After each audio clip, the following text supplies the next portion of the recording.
দেশমাতা খালেদা জিয়া কি আর ইহ জগতে নেই? সারা বাংলাদেশ জুড়ে এখন এটাই সবচেয়ে বড় প্রশ্ন।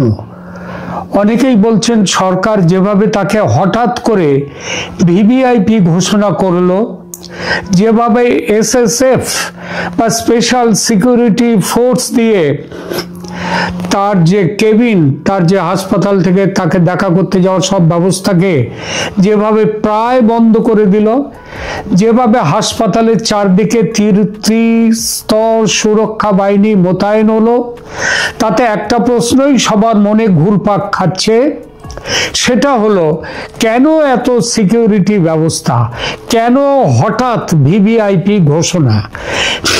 কিছু উত্তর বাতাসে ভাসছে। এত সিকিউরিটি নাকি খালেদা জিয়ার পুত্র তারেক রহমান যে কোনো সময় দেশে ফিরতে পারেন, সেজন্যই নাকি এত সুরক্ষা। একদমই যুক্তিগ্রাহ্য নয় এমন উত্তর।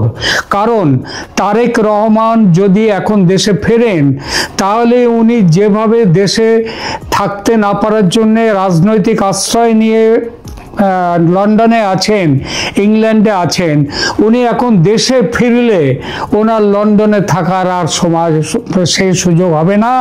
তিনি আর রাজনৈতিক কারণে লন্ডন প্রবাস সেটা তিনি থাকতে পারবেন না।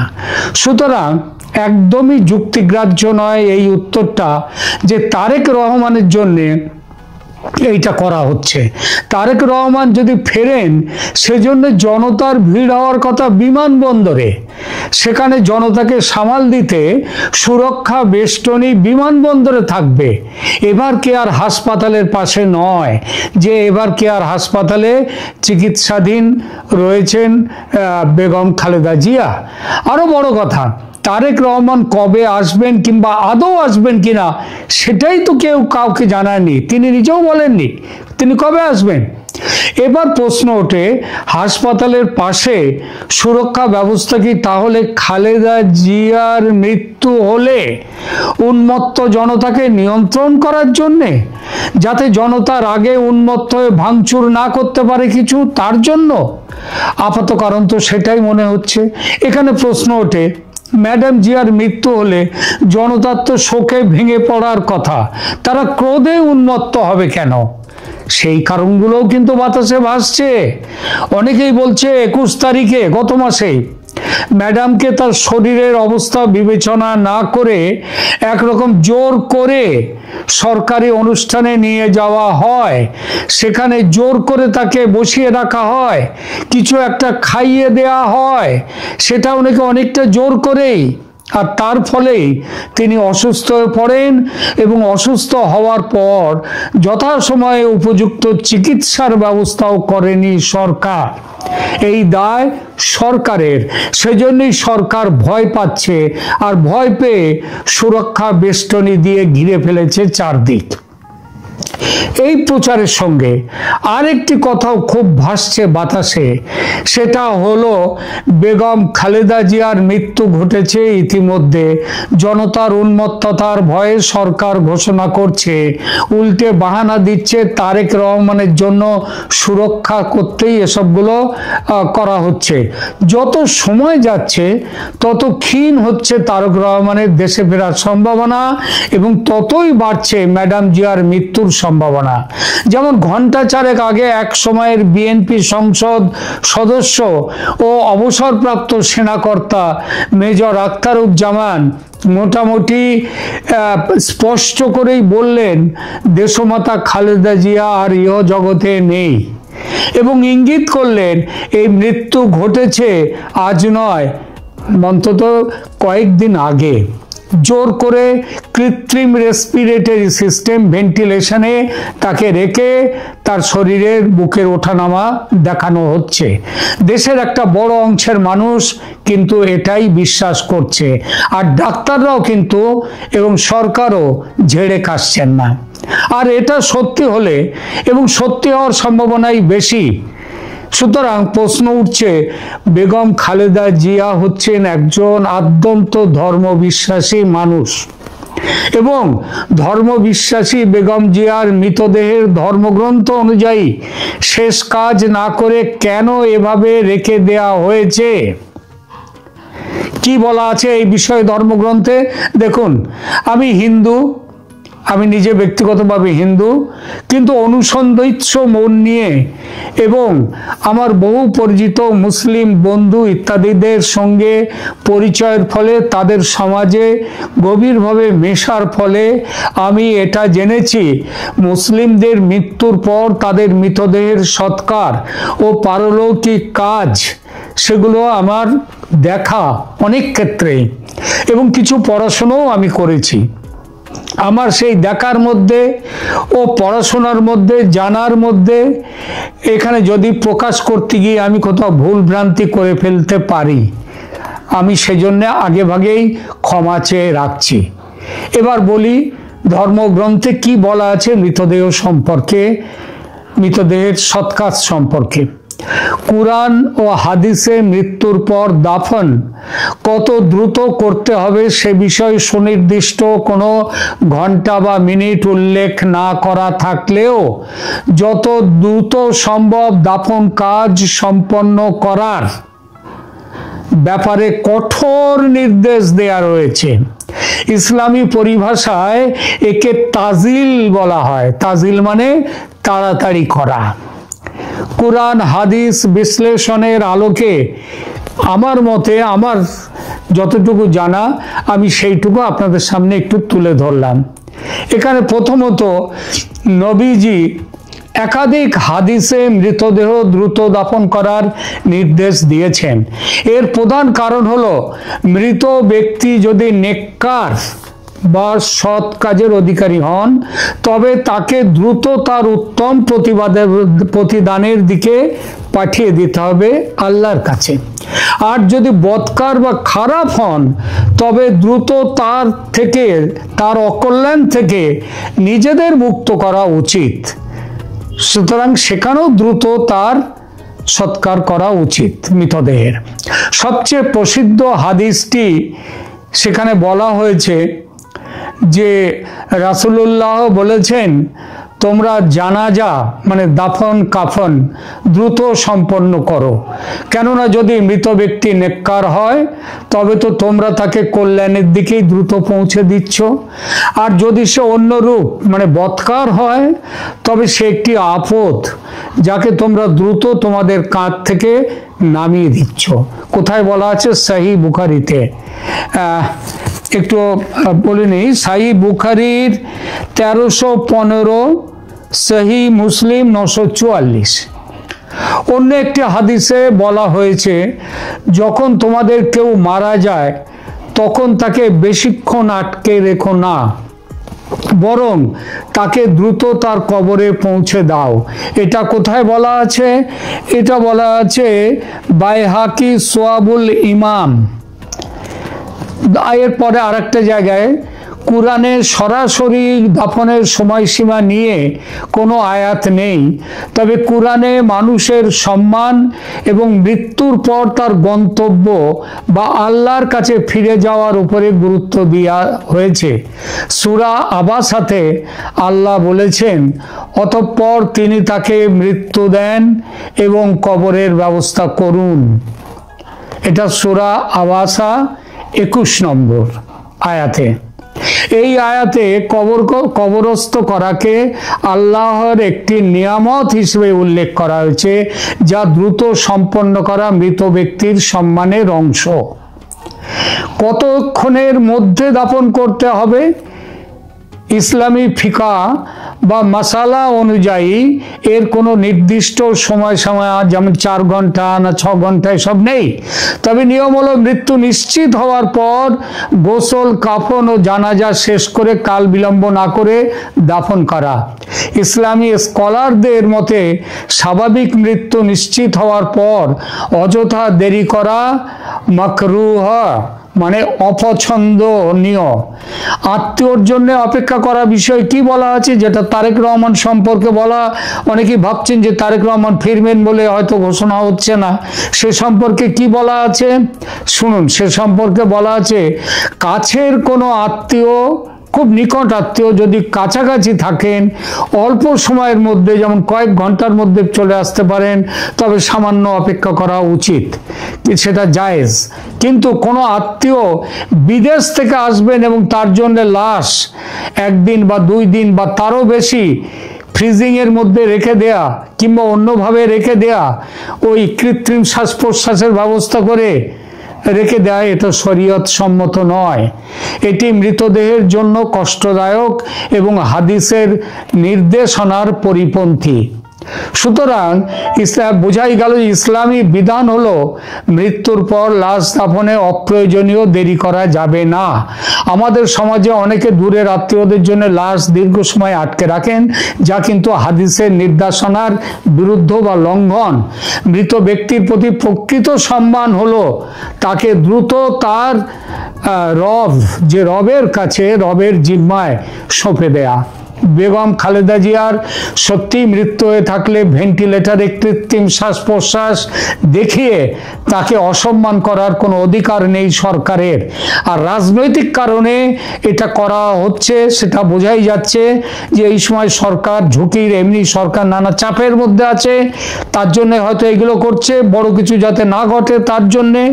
সুতরাং কিন্তু এটা হচ্ছে সরকার আরো বড় পাপ করছে এবং পাপের শাস্তি তাদেরকে পেতে হবে। অবিলম্বে খালেদা জিয়া, দেশমাতা বেগম খালেদা জিয়ার সত্যিকার শারীরিক পরিস্থিতির ঘোষণা দেওয়া উচিত, যেমন ডাক্তারদের পক্ষ থেকে তেমনি সরকারের পক্ষ থেকে। চিন্তা আরো দুশ্চিন্তায় রূপান্তরিত করেছে। তার একজন বেগম খালেদা জিয়ার অনুপস্থিতি দেশে কি ডেকে আনতে পারে। তার দল বিএনপি সাংঘাতিক চ্যালেঞ্জের মুখে পড়তে পারে, কারণ তার ছেলে তারেক রহমান তিনি নিজেও আসতে পারছেন না। আসি বলে তিনি কি আসলে আসবেন কিনা, যে কথা বিএনপি নেতারা 15 মাস ধরে বলছেন যে তারেক রহমান আসবেন, তিনি চলে আসবেন, বাট এখনকার এতটুকু ধাক্কার পরেও, ক্রাইসিসের পরেও কবে আসবেন, কখন আসবেন, কি প্ল্যান, কি সূচি, কোনো কিছুই জানানো যাচ্ছে না। ফলে সেই 15 মাস ধরে যে ধোঁয়াশা, অনেকটা সেই ধোঁয়াশাই রয়ে গেছে। তারেক রহমান আসবেন কি আসবেন না, যারা তাকে বাধা দিচ্ছিলেন তারা কি বাধা তুলে নিয়েছেন কিনা, এসবের মধ্যে দিয়ে বেগম খালেদা জিয়া, তারেক রহমানের উপস্থিতিতে বিএনপি ঝুঁকিতে পড়বে, রিস্কে পড়বে, দেশ ঝুঁকিতে পড়বে, দেশের গণতন্ত্র ঝুঁকিতে পড়বে। -2 যদি বাস্তবায়ন হয়, -4 যদি বাস্তবায়ন হয়, সেই রকম যখন আলোচনা, তখন ডক্টর মোহাম্মদ ইউনূস, যার হাতে এখন জাহাজের স্টিয়ারিং, যিনি দেশ চালাচ্ছেন এখন, তিনি কি আসলে খুব নিশ্চিন্ত? বেগম খালেদা জিয়া আমরা জানি যে বিএনপি কে তিনি নির্দেশ দিয়েছিলেন, পরামর্শ দিয়েছিলেন ডক্টর ইউনূসকে সার্বিক সহযোগিতা করার জন্য এবং কোন রকম বিরোধে না যাওয়ার জন্য। বেগম খালেদা জিয়া এবং তারেক রহমানের অনুপস্থিতিতে ডক্টর ইউনূসের জন্য কি খুব সুদিন অপেক্ষা করছে? মেজর আখতারুজ্জামান রঞ্জন, পাশাপাশি আরো বেশ কিছু বিষয় আপনার সঙ্গে আমার আলাপ হয়েছে, নিশ্চয়ই সেসব বিষয়ে আপনার বিশ্লেষণ তুলে ধরবেন। ভাই, আক্তার ভাই, আপনার বিশ্লেষণ আশা করছি। ধন্যবাদ পূর্ণিয়া। আসসালামু আলাইকুম। আসসালামু আলাইকুম তোমার দর্শক শ্রোতাদের কাছে। প্রথমে সবার কাছে আমি আল্লাহর কাছে দোয়া করার জন্য জনগণের কাছে অনুরোধ করব, যাতে দেশমাতা খালেদা জিয়া আরোগ্য লাভের সম্ভাবনা কত যায় না, তবে ওনাকে যেন আল্লাহ বেহেশত নসিব করেন, সেই দোয়াটা করার জন্য আমি বিনীত অনুরোধ করব। আমরা সবাই চাই উনি ভালো হয়ে আসুক, আরোগ্য লাভ করুক, কিন্তু আজকে আমরা ষড়যন্ত্রের শিকার হয়েছি। আমাদের প্রত্যাশা আজকে পূরণ হবে বলে আমরা বিশ্বাস হারিয়ে ফেলেছি।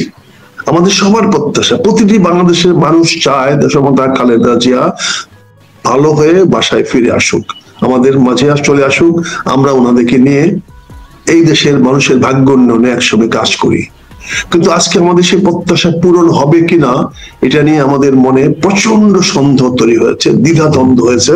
আমরা এখন অনেকটা কি বলবো, মানে ভীত বিব্বল হয়ে গেছি। এখন আমরা জানি না আমাদের পরবর্তী পদক্ষেপ কি হবে, কি জানতে পারবো, কি খবর আমাদের জন্য অপেক্ষা করছে।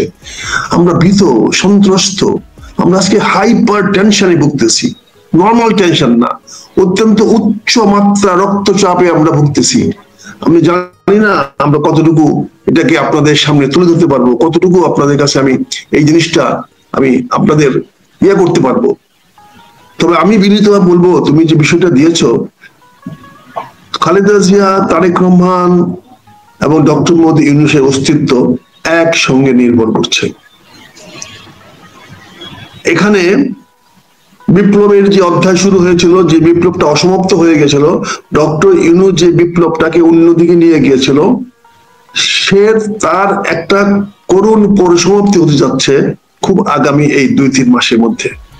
তারই প্রচন্ড আলামত ডক্টর ইউনূস অত্যন্ত সফলতার সঙ্গে বিপ্লবটাকে অন্যদিকে ঘুরিয়ে দিল। এখন এটাকে একটা রাজনৈতিক সংঘাতের দিকে নিয়ে যাবে।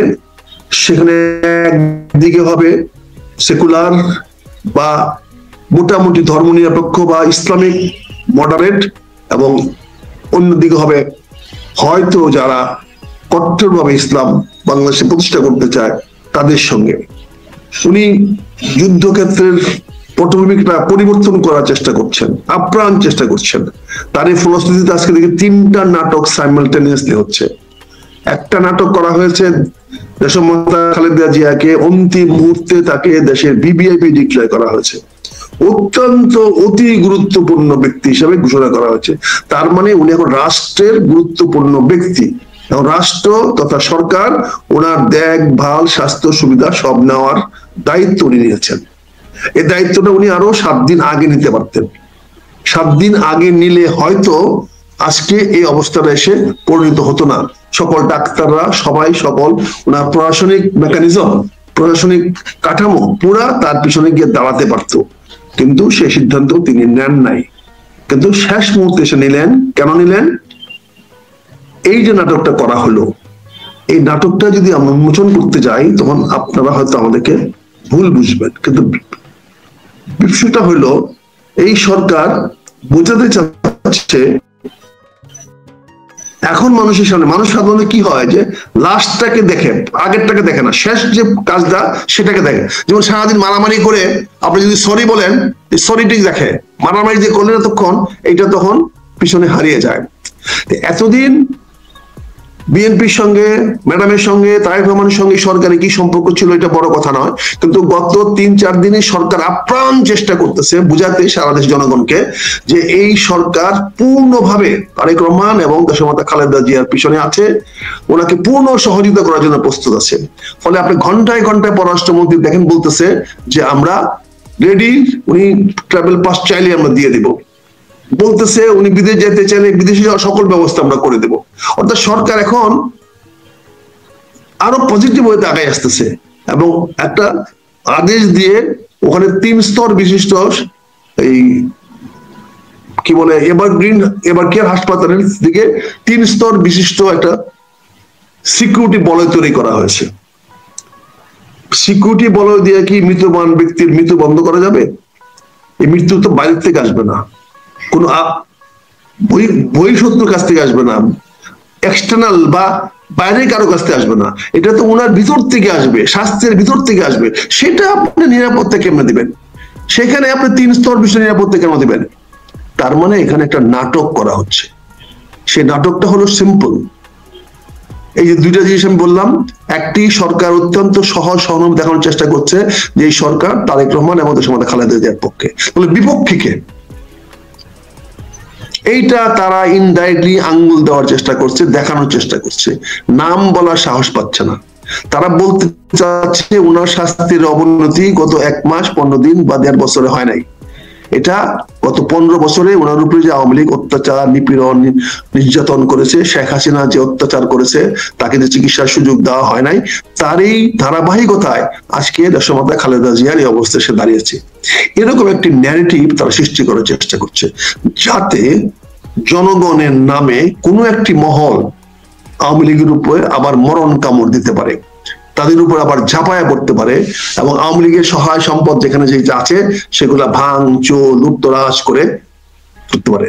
কারণ আপনি জানেন যে অ্যাপোলো যেটা নাম ছিল আগে, এটা ছিল ভারতীয় হাসপাতাল, সেই হাসপাতালটা কিনে নিয়েছে আওয়ামী লীগের নেতারা, এবং এটার নাম হয়েছে এভার কেয়ার। তাহলে প্রথম আক্রমণটা কোথায় হবে?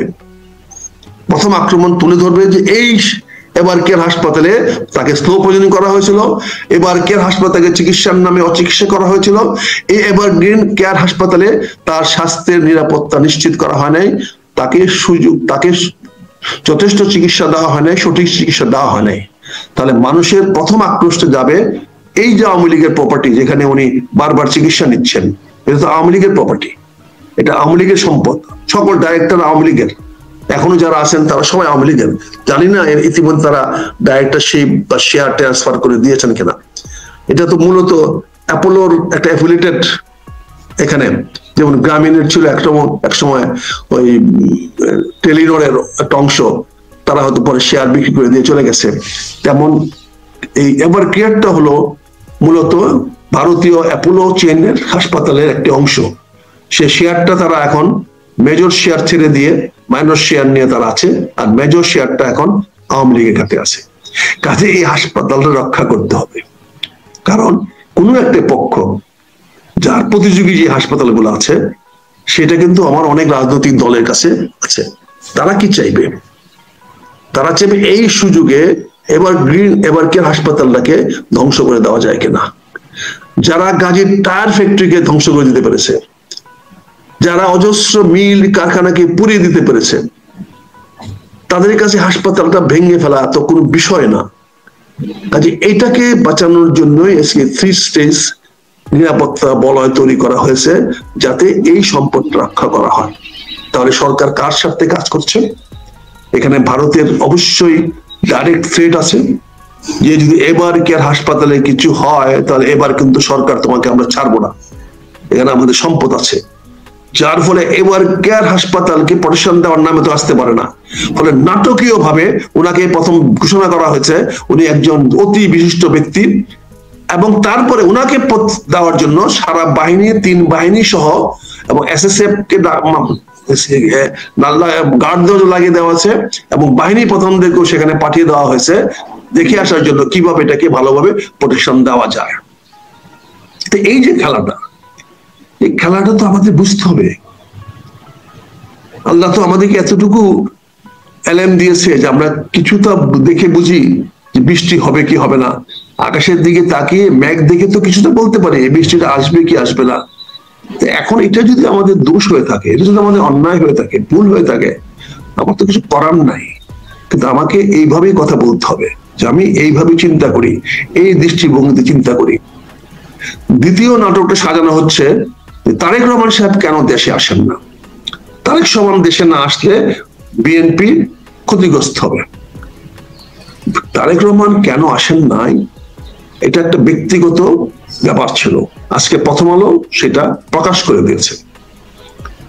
প্রথম আলো পত্রিকা আজকে এটা প্রকাশ করে দিয়েছে, বলেছে যদি কোনো ব্যক্তি রাজনৈতিক আশ্রয় গ্রহণ করে ইংল্যান্ডে, তাহলে ওই ব্যক্তি কোনোদিন ওই দেশে ফিরে যেতে পারবে না, যে দেশের অরিজিনাল নাগরিক তিনি। তারেক রহমান সাহেব বাংলাদেশের নাগরিক, তিনি জীবনের ভয়ে, সরকারের চাপে, অতীত সরকারের চাপে উনি ইংল্যান্ডে, যুক্তরাজ্যে রাজনৈতিক আশ্রয় পেয়েছেন। কাজে তার পক্ষে রাজনৈতিক আশ্রয় থাকা অবস্থায় তার পক্ষে পৃথিবীর যে কোনো দেশে যাওয়া সম্ভব হবে, কিন্তু বাংলাদেশে আসা সম্ভব হবে না। বাংলাদেশে আসার সঙ্গে সঙ্গে ওনার রাজনৈতিক আশ্রয়টা বাতিল হয়ে যাবে, ভবিষ্যতে উনি রাজনৈতিক আশ্রয় পাবেন না, এবং পরবর্তীতে গেলে হয়তো নর্মাল ভিসা নিয়ে যেতে হবে। নর্মাল ভিসা দিবেন কি দিবেন না সেটা হলো ব্রিটিশ সরকারের নিয়ম বা ইচ্ছা। কিন্তু এখানে কি হচ্ছে, তাহলে আজকে প্রথম আলো কি নিউজটা ছাপাইল, তারেক রহমান সাহেবের পক্ষে, তার অস্তিত্বের পক্ষে, তার ভবিষ্যৎ রাজনীতির পক্ষে, সে নিরাপদে থেকে বাংলাদেশের রাজনীতি করার স্বার্থে এবং জনগণকে ঐক্যবদ্ধ রাখার জন্য তাকে একটা নিরাপদ জায়গায় থাকতে হবে। সিপাহসালাররা সাধারণত পাহাড়ের চূড়ায় থেকে নিচে পাদভূমিতে যুদ্ধ চালায়। জেনারেলরা ঢাকার বাইরে আশপাশে থাকে, কিন্তু ওই বর্ডার লাইনে যায় না। তারেক রহমান তো আমাদের সিপাহসালার, আমাদের বিএনপির মূল চালিকা শক্তি, ওনার নিরাপত্তার প্রয়োজন আছে। আজকে উনি মায়ের অসুখে ট্র্যাপ করে এই ধরনের একটা ফাঁদ পেতে, ওনার যদি ওই সুযোগটা বন্ধ করে ওনার অবস্থানটা অনিরাপদ করা হয়। আর একটা জিনিস মনে রাখবেন, যে শক্তি ক্ষমতাসীন শেখ হাসিনাকে বাংলাদেশ থেকে বিতাড়িত করতে পারছে, ওই শক্তি আগামী দিনে যে কোনো সরকারকে যে কোনো সময়ে বিদায় করার শক্তি এবং অর্থ এবং বৃত্ত রাখে। এটা তারেক রহমান বুঝতে পেরেছে, এটা অনুধাবন করেছে। আমি এসে ইলেকশন করে ক্ষমতায় গেলেও আমাকে ক্ষমতায় থাকতে দেওয়া হবে না, মানে এই কথাটা তিনি জনগণের সামনে বলতে পারবেন না, পরিষ্কার করতে পারবেন না, খোলাসা করতে পারবেন না। ফলে ওনাকে এমন একটা ঝুঁকি নিয়েছেন, একটা ঝুঁকি নিয়েছেন কি, যে আমি আমার মাকে স্যাক্রিফাইস করব, মাকে দেখা স্যাক্রিফাইস করব, আর আমার মাকে তো গিয়ে পাচ্ছি না আমি আর। উনি তো জানেন মায়ের কি অবস্থা, একমাত্র বাংলাদেশে 3 জন লোক জানেন দেশমাতা খালেদা জিয়ার কি অবস্থা, এছাড়া তো আর কেউ জানেননি। কাজেই তিনি কি ভরসা এখানে ফিরে আসবেন, এত বড় ঝুঁকি উনি কিভাবে নেবেন যখন পুরা বিএনপি উনি রক্ষা করতে পারবেন না। উনি বাংলাদেশে থাকলে বিএনপির উপরে যে অত্যাচার বিচারগুলো হবে সেগুলা প্রটেস্ট করতে গেলে ওনাকে হয়তো ওনার বিরুদ্ধে সরকারে খড়গ নেমে আসতে পারে, বা একটি রাজনৈতিক দল, সদস্য রাজনৈতিক একটি সশস্ত্র রাজনৈতিক দল এই দেশে আছে যাদের সংগঠন, ছাত্র সংগঠন খুবই শক্তিশালী, খুবই দুর্দান্ত, এবং তাদের প্রচুর অস্ত্র আছে, তারা যে কোনো জায়গায় যে কোনো অ্যাকশন যে কোনো সময় করতে পারে। কাজে তারেক রহমানের জীবন এখানে নিরাপদ নয়, ফলে উনি নিরাপদে থেকে বাংলাদেশের নেতৃত্ব দেখ, এটাও আমি সুপারিশ করবো। এটা ছিল দ্বিতীয় নাটক। বলো, হ্যাঁ বলেন প্লিজ। আচ্ছা ভাই, তাহলে তাহলে তাহলে কি বিএনপি মহাসচিব বা সালাউদ্দিন সাহেব যেটা বলছেন যে উনি আসছেন, এই আসছেন বলাটা কি গত ওই কয়েক মাস ধরে যেটা বলছেন যে উনি আসবেন, কিন্তু আপাতত উনি আসছেন না, নাম্বার 1। নাম্বার 2 হচ্ছে ওই অস্ত্র যে দেশে আছে, এই অস্ত্রগুলোও কি তারেক রহমানের জন্য ঝুঁকিপূর্ণ কিনা? আপনার দুটি প্রশ্নে হ্যাঁ, দুটি প্রশ্নের উত্তরে হ্যাঁ। ওনারা যেটা বলতেছে বারবার অতীতে যেমন বলে আসছে, এবারও একইভাবে জনগণকে স্তুতি দেওয়ার জন্য, জনগণের কাছে একটা সান্ত্বনা দেওয়ার জন্য কথাগুলো বলছেন। কিন্তু বাংলাদেশ শেষ নিরাপত্তার জন্য, বিএনপির নিরাপত্তার জন্য, বিএনপির সংগঠনকে টিকে রাখার জন্য তারেক রহমানের এখন বাংলাদেশে আসাটা চরম ঝুঁকিপূর্ণ হবে। এত বড় ঝুঁকিপূর্ণ হবে যে তারেক রহমান আজকে মাইকে দেখতে আসবে, সেই তারেক রহমান রাজনীতির মাঠে কাজ করতে গিয়ে দেশমাতা খালেদা জিয়ার কাছে চলে যান কিনা, এই সন্দেহ তো উড়িয়ে দিতে পারবেন না আপনি, এই সম্ভাবনা তো উড়িয়ে দিতে পারবেন না। কারণ তাদের কাছে সেই ক্ষমতা আছে, তারা সশস্ত্র গোষ্ঠী, তাদের কাছে আছে, এবং পুলিশ তাদের কিছু বলবে না। কারণ পুলিশ অতীতে দেখা গেছে যাদের কাছে ক্ষমতা তাদেরকেই পুলিশ মানে, যার হাতে ক্ষমতা নাই পুলিশ তাকে কখনোই মানে না, কখনোই কেয়ার করে না। কাজেই তারেক রহমান সাহেবের এই নাটকটা তারা সরকার সাজাচ্ছে এই জন্য যে পুরো ব্লেমটা যেন তারেক রহমানের উপর দেওয়া যায় যে দেশমাতা খালেদা জিয়ার মৃত্যুতেও উনি দেশে আসেন নাই। এটা কিন্তু নেগেটিভ প্রপাগান্ডা চালানোর জন্য। কিন্তু আমি দৃঢ়ভাবে বলতে চাই, অত্যন্ত কঠিন ভাবে বলতে চাই, সুস্পষ্ট বলতে চাই, দেশমাতা মারা গেল তারেক রহমানের দেশে আসা উচিত হবে না। বিএনপিকে নিরাপদ করতে হলে, বাংলাদেশে শান্তি নিশ্চিত করতে হলে, বাংলাদেশের অস্তিত্ব টিকায় রাখতে হলে তারেক রহমান সাহেবকে নিরাপদে থেকে রাজনীতি করতে হবে, ওনাকে নিরাপদ জায়গায় থেকে করতে হবে। ওনাকে এই ট্র্যাপে ফেলে আজকে মৃত মাকে দেখার জন্য আসার কোনো প্রয়োজন আছে বলে আমি মনে করি না, এবং আমি বিশ্বাস করি ওনার না আসা এবং আসা উচিত হবে না। আমার স্বার্থে, দেশের স্বার্থে, জনগণের স্বার্থে, তথা আমার সমগ্র বিএনপি নেতা কর্মীদের স্বার্থে। ইমোশন সবসময় কাজ করে না, বাস্তবতা আর আবেগ এক জিনিস নয় বন্ধুরা। বিএনপির বন্ধুদের কাছে এমন বিনীত হয়ে বলবো, বাস্তবতা আর আবেগ এক জিনিস নয়। আমরা কেউ তারেক রহমানকে কম ভালোবাসি না, তারেক রহমানের প্রতি আমাদের আনুগত্য কারো কম নয়, আপনাদের সবার আনুগত্য সমান, আমরা সবাই ওনার প্রতি আনুগত্যশীল। কিন্তু উনাকে এখন আপনি এসে বাঘের খাঁচায় ঢুকতে বলেন যে এই বাঘ আপনার নিয়ন্ত্রণে নাই, এটা আবেগ হবে না বন্ধুরা। এই আবেগটা আপনাকে সব সহ্য করতে হবে। তারেক রহমান সাহেব লন্ডনে থেকে দোয়া করলে মায়ের কাছে দোয়া আসবে, শেষ দেখা বলে কোনো কথা নাই। এই ভাবব্যক্তি বেরিয়ে আসতে হবে। মৃত ব্যক্তিকে দেখলে তো লাভ নাই, মৃত ব্যক্তি জানে না কে আমাকে দেখলো কে দেখলো না। কাজেই এখানে এই ভাবাবেগটাকে কন্ট্রোল করতে হবে, সংকুচন করতে হবে, তাহলে আপনি সরকারের নাটকটা থেকে আপনি নিজেকে রক্ষা করতে পারবেন এবং বিএনপি রাজনৈতিক শক্তি হিসাবে টিকে থাকবে। কারণ তারেক রহমান সাহেব যেখানে থাকুক না কেন, তাকে তার নির্দেশ অমান্য করার মতো কোনো নেতা এখনো বিএনপিতে তৈরি হয় নাই। আর যদি নির্দেশ অমান্য করার মতো কোনো নেতা তৈরি হয়, এই বিএনপির ভাইরা তাকে টুকরো টুকরো করে ছিঁড়ে ফেলবে। মুরগিকে যেমন টেনে রান ছিঁড়ে ফেলে, ওই নেতাদের রান তারা টুকরো টুকরো করে ছিঁড়ে ফেলবে। বিএনপি নেতারা, তৃণমূলের নেতারা কতটুকু নিবেদিত দলের জন্য, তারা কতটুকু জীবন দিতে পারে, আগায় যেতে পারে, এটা একমাত্র যারা তাদের কাছে কাজ করে, যাদের সঙ্গে কাজ করে, শুধু তারাই জানবে, অন্যদের পক্ষে জানা সম্ভব নয়। সঠিক নেতৃত্বের কারণে আমাদের তৃণমূল বিএনপিকে বারবার বিভ্রান্ত করা হয়েছে, ফলে তারা এখনো সফলতা নিয়ে আসতে পারে নাই। ইনশাল্লাহ আগামীতে বিএনপি সফলতা আসবে এই বিএনপির তরুণ উদীয়মান নেতৃত্বের কারণে, এবং তারাই তৃণমূল বিএনপিকে নিয়ে বাংলাদেশের বিএনপির বিজয় ছিনিয়ে আনবে তারেক রহমান সাহেবের নেতৃত্বে। তাই তারেক রহমান সাহেবকে আমি নিরাপদে থাকার জন্য, লন্ডনে থাকার জন্য, না আসার জন্য পরিষ্কার বক্তব্য দিয়ে দেন, পরিষ্কার করে ফেলেন, যাতে সরকার ওনার দেশমাতা খালেদা জিয়ার মৃত্যু বা স্বাস্থ্য নিয়ে নাটক করতে না পারে। তারেক রহমান সাহেবের কাছে আমার কায়মন বাক্যে বিনীত অনুরোধ করব, আপনি সাহস করে যেমন ফেসবুকে লিখেছেন এবং বলে দেন যে আমার পক্ষে মাকে দেখতে আসা সম্ভব না, আমি নিজেকে লন্ডনের বাইরে নিরাপদ মনে করি না, আমি দেশ ও জাতির স্বার্থে আপনাদের পাশে আসি, থাকবো।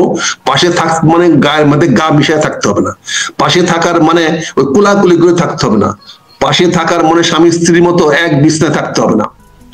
পাশে থাকা মানে আপনার স্বার্থ, আপনার নিরাপত্তা, আপনার ভবিষ্যৎ, আপনার সুখ, আপনার শান্তির পাশাপাশি আমি আছি, সেটা বুঝতে হবে, সেটা বুঝার চেষ্টা করেন পাশাপাশি কাকে বলে। কাজী দেশমাতা খালেদা জিয়ার তো নাই আমাদের মাঝে, আল্লাহ ওনাকে বেহেশত নসিব করুক। উনি আমাদের মধ্যে নাই, কিন্তু সুস্পষ্ট পাচ্ছি না বলে, সুস্পষ্ট তথ্য পাচ্ছি না বলে ইন্না লিল্লাহি ওয়া ইন্না ইলাইহি রাজিউন বলতে পারছি না, কিন্তু আমার মন বলে দিচ্ছে, কিন্তু প্রকাশ করতে পারছে না, যেহেতু সুনির্দিষ্ট তথ্য নাই। আমরা তো দেখেছি ধর্মেন্দ্রকে মৃত ঘোষণা করার পরেও ধর্মেন্দ্র বাসায় চলে গেছিল 5 দিনের জন্য, 5 দিন পরে আবার ফাইনালি উনি মারা গেছেন। কাজে রাজনীতিতে কি হতে পারে না পারে, সেলিব্রিটিদের জন্য কি হতে না পারে, এটা কেউ খুব কঠিন, তারা কখন কোন ষড়যন্ত্রের শিকার হয়ে যায়। কাজেই আমি মনে করি এই নাটকটির অবসান হবে যদি তারেক রহমান সাহেব স্পষ্ট করে দেন যে উনি এই দেশে আর ফিরে আসবেন না। বিএনপিরা আপনার সঙ্গে থাকবে, বিএনপি যারা অরিজিনাল বিএনপি আর বিট্রে করবে না। আর যেগুলা যে নমিনেশনের জন্য আসে, পদের জন্য আসে, এইগুলো তো কোনো ফ্যাক্টর না, এগুলো আসবে যাবে, এগুলো হলো মানে কি বলে, খারাপ লাগে বলতে কথাগুলা, এগুলা কুকুরের ছানার মতো, ওই যেদিকে দুধ দেখবে, যেদিকে রস দেখবে, ওদিকে তারা যাবে, এদের নিয়ে ভাইবেন না। ভাবেন তৃণমূলের সেই নেতা কর্মীরা যারা নমিনেশনের জন্য যুদ্ধ করে না, দল করে না, যারা দল করে জিয়ার আদর্শকে বাস্তবায়ন করার জন্য, যারা দল করে দেশমাতা খালেদা জিয়ার আদর্শকে বাস্তবায়িত করার জন্য, তাদের সামনে তারেক রহমান সাহেবকে অনুরোধ করবো, জিয়ার ঝান্ডাটা আপনি হাতে নিয়ে আসেন। আপনি সবকিছু ফেলে দিয়ে জেনারেল জিয়ার ঝান্ডাটা আপনি হাতে তোলেন, তার 18 দফা কর্মসূচি বাস্তবায়ন করার শপথ গ্রহণ করে 18 দফা নিয়ে আপনি আগেন। 31, 32, 35 এই সমস্ত ফাইজলামের দফা আপনি দয়া করে ছুঁড়ে ফেলে দেন। ওই দফা দিয়ে আপনার কোনো উপকার হবে না। আপনার মুক্তি, আপনার ত্রাণ একমাত্র 18 দফা, শহীদ রাষ্ট্রপতি জিয়াউর রহমানের 18 দফা। সে 18 দফাতে কি আছে সেটাও জানার দরকার নাই। জনগণের সামনে 18 দফা একটি উজ্জীবিত দফা, একটা উদ্দীপনার দফা, একটা ঐতিহ্যের দফা, একটা ঐক্যের দফা। সে 18 দফা শব্দটাই ইটসেলফ বিএনপি নিয়ে আসেন, সরি 19 দফা, বুঝছেন না, সেটা নিয়ে আসেন, সেটার ভিত্তিতে আপনার সামনে আগান, জিয়ার আদর্শকে নিয়ে আগান, জিয়া আদর্শের সামনে আগান। আর তৃতীয়ত হলো বিদেশে পাঠানোর যে নাটকটা করা হচ্ছে, এই নাটকটা বন্ধ করেন। পৃথিবীর কোন ডাক্তার বলবে না এরকম একটা রোগীকে সামনে নিয়ে আসেন। আপনি তো বলেছেন যে ওষুধ উনি নিতে পারছেন, একবার বললেন না কেন মুখে নিতে পারছেন ওষুধটা? ইনজেকশন এগুলো তো দেওয়াই যায়। যখন ভেন্টিলেটর থাকে তখন ভেন্টিলেটর কাজ করে, তখন হার্ট কাজ করে না, হার্টের ফাংশনটা ভেন্টিলেটর কাজ করে। তো সেই ভেন্টিলেটর কাজ করলে তো ওষুধ ঢুকবেই, এখানে তো ওষুধ চলাচল করবে, রক্ত চলাচল থাকবে ঠিকই, কারণ না হলে তো ওনার ব্রেন হ্যামারেজ হয়ে যাবে, ব্রেন বন্ধ হয়ে যাবে, হয়ে গেল। ফলে ভেন্টিলেটর দিয়ে তোকে রাখতে আছেন আপনারা, যতক্ষণ ভেন্টিলেটর চলবে ততক্ষণ পর্যন্ত কোনো শ্বাস প্রশ্বাস চলবে, যতক্ষণ পর্যন্ত শ্বাস প্রশ্বাস চলবে ততক্ষণ যে কোনো ইনজেক্টেড ওষুধ আপনি তাকে দিতে পারবেন, স্যালাইন দিতে পারবেন, খাবার দিতে পারবেন, তাকে বাঁচিয়ে রাখার জন্য যে প্রোটিন দেওয়া দরকার, নিউট্রিশন দেওয়া দরকার দিতে পারবেন, এবং রোগের জন্য নিরামুক্ত করার জন্য অ্যান্টিবায়োটিক দিতে পারবেন, যে কোনো ওষুধ দিতে পারবেন। এটা তো নিউজের ব্যাপার না রে ভাই, মিস্টার ডক্টর জাহিদুল সাহেব। জাতিকে আর কত বিভ্রান্ত করবেন? আর তারপরে আপনি ধন্যবাদ দেন উপদেষ্টা পরিষদকে, তারা দেশমাতা খালেদা জিয়ার পক্ষে, খালেদা জিয়ার খোঁজখবর নিচ্ছে। দালালি কত প্রকার এবং কি কি সরকারের সঙ্গে এখনই লাইন দেওয়া শুরু করে দিয়েছেন। উপদেষ্টা পরিষদের নেতারা, উপদেষ্টা পরিষদ সদস্যরা কে খোঁজ খবর নিচ্ছে না হচ্ছে আপনার কি রে বাবা? আপনার রোগী মারা যাচ্ছে আর কে খোঁজ খবর নিচ্ছে সেটা নিয়ে আপনি ব্যস্ত আছেন। এখানে টেলিভিশনে এসে কথা বলেন, আপনার মুখের মধ্যে কোনো চিন্তার ছাপ নাই, কোন রকম দ্বিধার ছাপ নাই। আপনার ফেস দেখেন, ফেস মানুষের অন্তর বলে, মানুষের ফেস দেখলে বোঝা যায় মানুষের অন্তরে কি আছে। আপনি একবার দেখছেন টেলিভিশনে যে টক শো এগুলা যে প্রেস বেশি দিচ্ছেন, আপনার চেহারা কি বলেন? ডাক্তার রিচার্ড বিলিকে আপনারা নিয়ে আসছেন, ডাক্তার রিচার্ড বিলি কিসের বিশেষজ্ঞ সেটা বলেন না কেন? পৃথিবীতে তো এখন আর কোনো ডাক্তার সাধারণ ডাক্তার বলে কিছু নাই, সবাই কিছু না কিছুর বিশেষজ্ঞ। আপনি চীন থেকে ডাক্তার নিয়ে আসেন, কি কি বিশেষজ্ঞ নিয়ে আসতেছেন এটা বলেন না কেন? এবং তারা আজকে আসবে, তার মানে আপনি আমাদের কি বলতে চাচ্ছেন? সেই বিশেষজ্ঞ কারা? কতগুলো চীনার নাম দিয়া, কত ডাক্তার নাম দিয়ে আপনি আনলেন, নিলে চলে গেলেন, বাস। রিচার্ড বিলিকে তার একাডেমিক যোগ্যতা কি, কি বিষয় বিশেষজ্ঞ, তার পার্সোনাল সিভি জানতে চাই আমরা। রিচার্ড বিলি ব্রিটিশ ডাক্তার নাম দিলে আমাদের লাফায় পড়তে হবে, তাহলে হবে এটা? সাধারণ মানুষকে আর কত ধোঁকা দেবেন? রূপবানের গান শুনে মানুষকে আর কত মানুষকে ভুল পথে নিয়ে যাবেন, বিভ্রান্ত করবেন? ডক্টর রিচার্ড বিলি আনছেন, তাকে খবর দিচ্ছেন যুক্তরাষ্ট্রের ডক্টর বিলি, আর যুক্তরাষ্ট্রের রিচার্ড বিলি মতো আরো কত শত ডাক্তার আছে, তাদের দেশে সব স্পেশালাইজেশন। কেন বলছেন না উনি কোন রোগের বিশেষজ্ঞ? ম্যাডামের তো অনেকগুলো রোগ হয়েছে। উনি কি হার্ট স্পেশালিস্ট? উনি কি লাং স্পেশালিস্ট? উনি কি কিডনি স্পেশালিস্ট? উনি কি হাইপারটেনশন স্পেশালিস্ট? উনি কি লিভার স্পেশালিস্ট? কোনটা? নাকি উনি মৃত ডিক্লেয়ার করার বিশেষজ্ঞ, স্পেশালিস্ট? কে মৃত কে মৃত না এটা ডিক্লেয়ার করার বিশেষজ্ঞ। রিচার্ড লিকে আপনি এনেছেন যুক্তরাজ্য থেকে, আমরা জানতে চাই সেই ডক্টরটা কে, তার কি তার ক্রেডেনশিয়াল প্রকাশ করেন। আমি জানার চেষ্টা করবো আধা ঘন্টার মধ্যে রিচার্ড বিলি কি, যদি আমি জানতে পারি, আমি যদি রিচার্ড বিলির ব্যাকগ্রাউন্ড জানতে পারি, আমি চায়নার কোন কোন ডাক্তার আসতেছে সেটা জানার চেষ্টা করব। আধা ঘন্টার মধ্যে জানতে পারি, আতিক পড়ি আমি আবার তো অনুরোধ করবো আমাকে একটা সুযোগ দিও, আমি সেটা কথা বলবো। আমার এখন থেকে পরবর্তী আধা ঘন্টা আমার কাজ হলো আমি রিচার্ড বিলিকে তার তথ্য বের করার চেষ্টা করব, এবং চীনা বিশেষজ্ঞ যারা আসতেছেন তাদের নাম ধাম কি এটা আমি জানার চেষ্টা করবো, এবং তারা কারা, আদৌ তারা বিশেষজ্ঞ কিনা, আদৌ তার ডক্টর কিনা, আমি অথেন্টিক নিউজ পাবো ইনশাল্লাহ।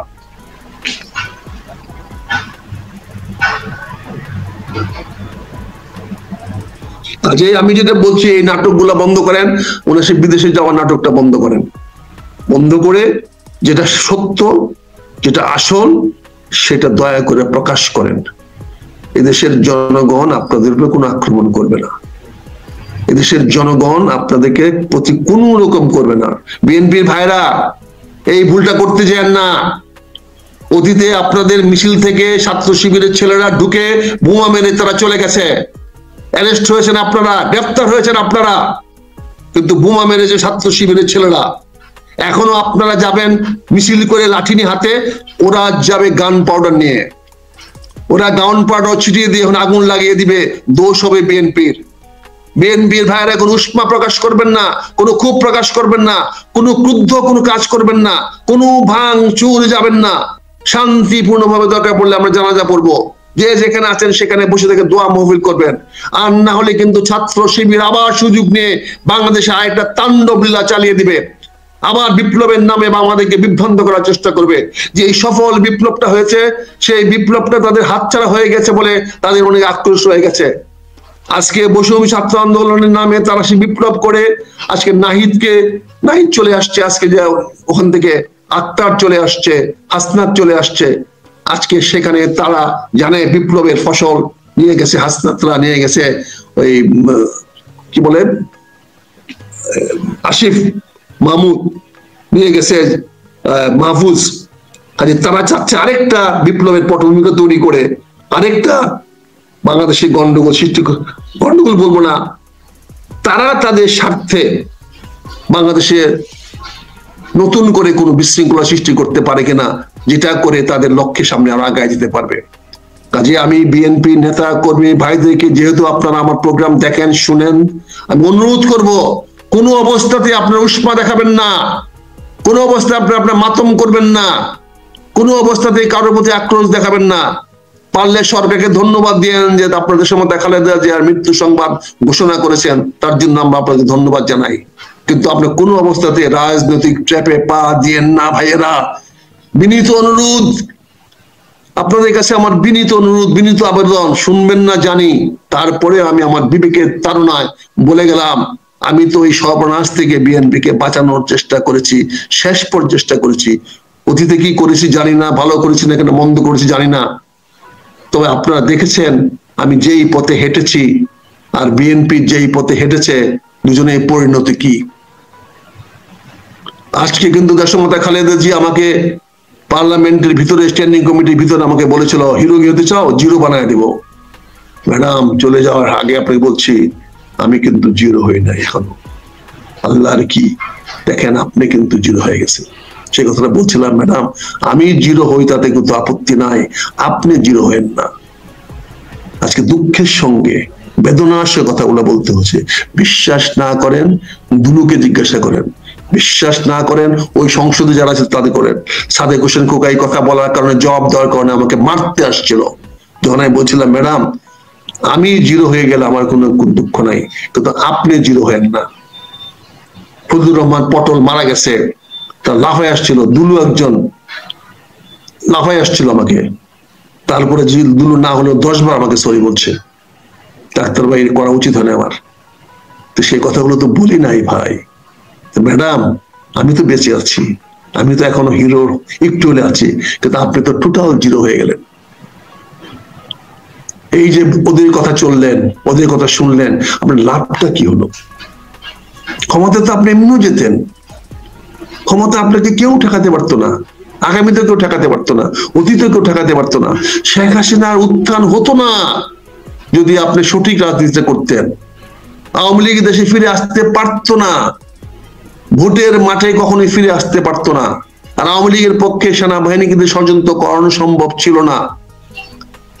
আওয়ামী লীগ সুযোগটা নিয়েছে এবং সেখানে ক্ষমতা এসে মুস্তাফিজকে ঢুকাই দেয়া, জেনারেল মুস্তাফিজকে ঢুকাই দেয়া, রিটায়ার্ড মেজর জেনারেলকে সরাসরি জেনারেল বানায় দেয়া, তাকে দিয়া সেনাবাহিনীকে একটা বিশেষ গোষ্ঠী তৈরি করে ফেলেছে, যারা কিন্তু এখন সেনাবাহিনীর গ্রাসরুট লেভেল পর্যন্ত আছে। কাজে আপনার কাছে আমার বিনীত অনুরোধ, জনগণের কাছে বিনীত অনুরোধ, বিএনপির কাছে বিনীত অনুরোধ, দেশমাতা খালেদা জিয়ার মৃত্যুটাকে আপনারা স্বাভাবিকভাবে নেবেন, অতি স্বাভাবিকভাবে নেবেন। কোন উষ্মা প্রকাশ করবেন না, কোন রকম ক্রোধ দেখাবেন না। এটা আল্লাহ মালিক, আমাদের হায়াত মতের মালিক আল্লাহ। এটা নিয়ে গ্রামে একজন মারা গেলে পরে একটা গ্রাম পুরাই দেওয়ার মতো অবস্থা হয়, মার্ডারের কেসে আসামি দিতে হয়।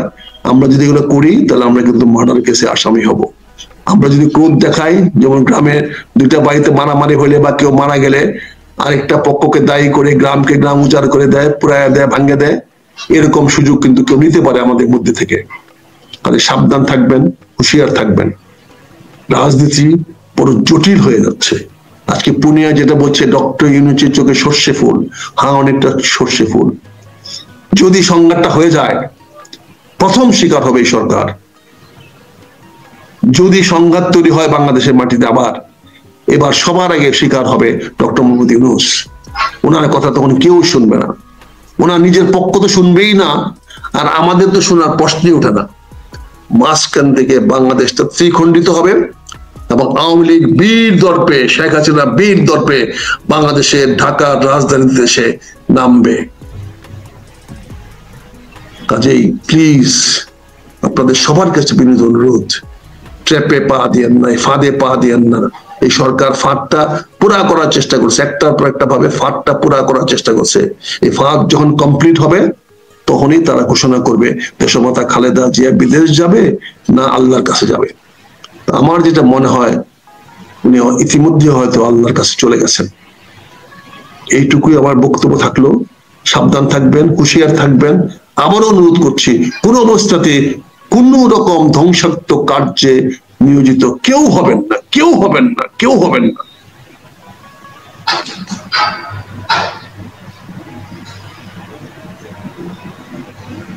পুনিয়া, তুমি কি আছো? পুনিয়া, তুমি কি আছো না আমার রেকর্ড চালায় দিয়া তুমি আঙ্গিয়া খাইতে চলে গেছো?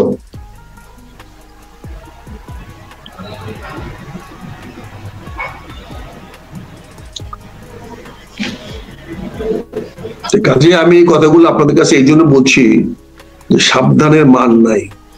আমরা যদি ষড়যন্ত্রের শিকার হই ক্ষতি কিন্তু আমাদেরই হবে। এই ষড়যন্ত্রটা কিন্তু হচ্ছে আমাদেরকে ঘিরে, বিএনপি কে ঘিরে, দেশমাতা খালেদা জিয়াকে ঘিরে, তারেক রহমানকে ঘিরে। কাজেই আপনার সাবধান হইতে হবে। সাবধান না হলে কিন্তু ক্ষতি আমাদের হয়ে যাবে। দেশমাতা খালেদা জিয়াকে কোন চিকিৎসা করেও আর ফেরত আনা যাবে না। এটা হার্টে যখন ইনফেকশন মানে ঘা হয়ে যায়, হার্টে যখন ঘা হয়ে যায়, ঘা মানে কি দেখছেন তো? হার্টে ঘা হয়ে গেলে ওই জায়গায় ব্যথা করে, নড়াচড়া করলে ব্যথা করে। তো হার্ট তো সবসময় নড়াচড়া করতে হবে। হার্টের নড়াচড়া না হলে তো আপনি আর নাই। তাহলে হার্টের নড়াচড়া হলে ওনার ব্যথা করবে, ব্যথা করলে ওনার স্বাস্থ্যের অবনতি হবে। কাজেই আপনাকে তো বুঝতে হবে এটা, বুঝতে পারছেন না? কাজে আমি আপনাকে বিনীতভাবে বলবো, বিনীতভাবে অনুরোধ করব, প্লিজ আপনারা যে যেখানে আছেন, যেভাবে আছেন, আপনারা কোনো অবস্থাতে আপনারা এই উত্তেজিত হবেন না, কোন ধ্বংসাত্মক কার্যকলাপে যাবেন না। আপনাদের এটা খেয়াল রাখতে হবে। বাংলাদেশের আজকে অনেকে শান্তি বাহিনী নিয়ে কথা বলে, পার্বত্য চট্টগ্রাম নিয়ে কথা বলে। আপনাকে জানেন পার্বত্য চট্টগ্রামে কখন গন্ডগোল শুরু হয়েছিল? সেখানে মুসলিম বাংলা বলে একটা আন্দোলন হয়েছিল। এই যে আজকে রাখাইন, আজকে রাকিয়াব, আজকের আরাকান দিয়ে তখন পরাধীরা ওখানে গিয়ে তারা লংডুতে মুসলিম বাংলা প্রথম প্রতিষ্ঠা করেছিল। তারা দাবি করেছিল পাহাড় গুলা হবে মুসলিম বাংলার অংশ। 72 সনের 16 ডিসেম্বর রাত্রেই এই ঘোষণা তাদের আসছে, এবং ওটার মাধ্যমে সালাউদ্দিন কাদের চৌধুরী সহ আরো অনেকেই বাংলাদেশ থেকে পালিয়ে গিয়েছিলেন। যারা ওর ভিতর দিয়ে পালিয়ে গিয়েছিলেন অনেক নেতারা, যারা পরবর্তীতে বাংলাদেশে এসে আবার প্রবেশ করেছেন। কাজেই এই মুসলিম বাংলা কিন্তু ওনারাই সৃষ্টি করেছিলেন। আজকে আমার এক বন্ধু সেনাবাহিনীর এক সাবেক অফিসার পার্বত্য চট্টগ্রামকে নিয়ে মায়া কান্না করেন, কেন পার্বত্য চট্টগ্রামের বাসী তো পার্বত্য চট্টগ্রাম, সেখানে তো আমি আপনার বাসী না। আমরা কেন পার্বত্য চট্টগ্রামে গিয়ে ওখানে সেটেল হবো? পার্বত্য চট্টগ্রামের, বরিশালের, কুমিল্লার, ওখানে গিয়ে তো আমি বরিশাল দেশ বানাতে পারবো না। কেন তাদের অধিকারকে বঞ্চিত করবো? বরিশালের লোকের অধিকার বঞ্চিত করবো? এই ঢাকা শহরকে মহানগর বানাতে গিয়ে আপনি কত লক্ষ লক্ষ মানুষকে উচ্ছেদ করেছেন।